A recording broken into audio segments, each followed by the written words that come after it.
Hello friends, welcome to GG Studies. இன்னைக்கு இந்த வீடியோவில் 7th ஸ்டாண்டர்ட் வாழ்விக்கும் கல்வி டேர்ம் 2ல புக் பேக் ஆன்சர்ஸ் தான் பார்க்க போகிறோம். வாங்க வீடியோக்குள்ளே போயிடலாம்.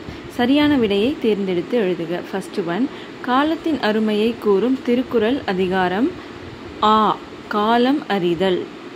இரண்டாவது கேள்வி, கல்வி இல்லாத நாடு டேஷ் வீடு, விளக்கில்லாத வீடு. ஆப்ஷன் ஆ. தேர்ட் ஒன், பள்ளி தலமனைத்தும் கோயில் செய்குவோம் என்று பாடியவர். ஆப்ஷன் இ, பாரதியார். ஃபோர்த் ஒன், உயர்வடைவோம் என்னும் சொல்லை பிரித்து எழுத கிடைப்பது. ஆப்ஷன் இ, உயர்வு கூட்டல் அடைவோம். ஃபிஃப்த் ஒன், இவை கூட்டல் எல்லாம் என்பதனை சேர்த்து எழுத கிடைக்கும் சொல். ஆப்ஷன் ஆ, இவையெல்லாம். அடுத்ததா சொற்றொடரில் அமைத்து எழுதுக கொடுத்துருக்காங்க. ஃபர்ஸ்ட் ஒன், செல்வம். உலகில் அழியாத செல்வம் கல்வி செல்வம் ஆகும். செகண்ட் ஒன் பார்த்துடலாம்.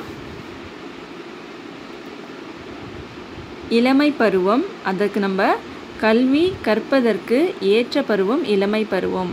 தேர்ட் ஒன் கொடுத்துருக்காங்க, தேர்ந்தெடுத்து. படிக்க வேண்டிய நூல்களையும் நன்கு ஆராய்ந்து தேர்ந்தெடுத்து படிக்க வேண்டும். இதுதான் அதோடைய விடை. அடுத்ததாக குருவினா கொடுத்துருக்காங்க. முதல் கேள்வி என்ன அப்படின்றத பார்த்துடலாம்.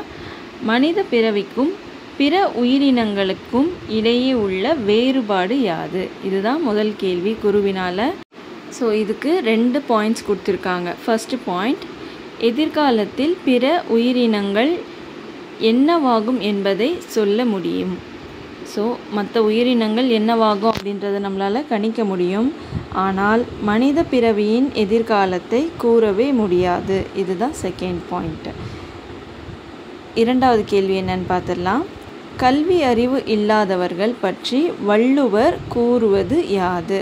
அதாவது திருவள்ளுவர் என்ன சொல்கிறாரு அப்படின்னு கேட்குறாங்க. இதுக்கும் 2 பாயிண்ட்ஸ் இருக்குது. ஃபர்ஸ்ட் பாயிண்ட், கல்வி அறிவு இல்லாதவர்கள் விலங்குகள் என்று திருவள்ளுவர் அதாவது வள்ளுவர் கூறுகிறார். செகண்ட் பாயிண்ட், விலங்குகள் பகுத்தறிவு அற்றதாகும்.